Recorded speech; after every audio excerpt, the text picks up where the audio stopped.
اردو کہانیاں برائے مہربانی چینل کو سبسکرائب کرے اور نوٹیفیکیشن بیل کو پریس کرے۔ محبت کے موسم۔ باب 11 پھر سے جینے کی ابتدا۔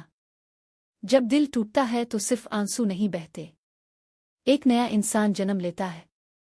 ہیرا، وہ جو بکھر کر سنور گئی، وصال کی خواہش ادھوری رہ گئی، مگر ہیرا کا سفر رکا نہیں۔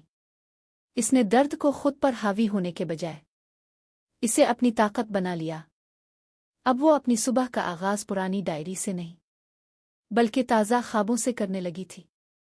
ہر دن خود سے ایک وعدہ کرتی، میں اب خود کے لیے جناوی گی۔ فن کا نیا رنگ۔ ہیرا نے دوبارہ برش تھاما، لیکن اس بار محبت کے درد سے نہیں بلکہ خودی کی روشنی سے۔ اس کی نئی پینٹنگز میں زندگی تھی، روشنی تھی، خود اعتمادی اور عورت کی مکمل تصویر تھی۔ ایک پینٹنگ کا عنوان تھا، میں اکیلی مگر مکمل، ایک کامیاب لمحہ۔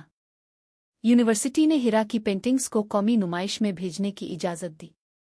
لوگوں نے اس کی تخلیقات کو سراہا، نام، شہرت، تعریف، سب کچھ اب ہیرا کے قدموں میں آنے لگا تھا، مگر اس کا چہرہ پرسکون تھا، نہ فخر نہ غرور، صرف ایک خاموش شکر گزاری۔ علی کا خط دیر سے مگر آیا۔ کئی مہینے بعد ایک دن ہیرا کو ایک خط ملا۔ ہیرا، تمہیں بتائے بغیر چلے جانا میری زندگی کی سب سے بڑی کمزوری تھی۔ میں آج بھی تمہیں یاد کرتا ہوں، مگر اب تم بہت آگے نکل چکی ہو، اور شاید اب تمہیں میری یاد کی ضرورت نہیں۔ بس یہ جان لو، محبت اگر کبھی مکمل نہ ہو تب بھی وہ سچی ہو سکتی ہے۔ علی۔ جواب، خاموشی۔ ہیرا نے خط بند کیا اور دل میں ایک دعا کی، اے محبت، تو جو بھی تھی جیسی بھی تھی، شکریہ، کیونکہ تاؤ نے مجھ سے ملا دیا۔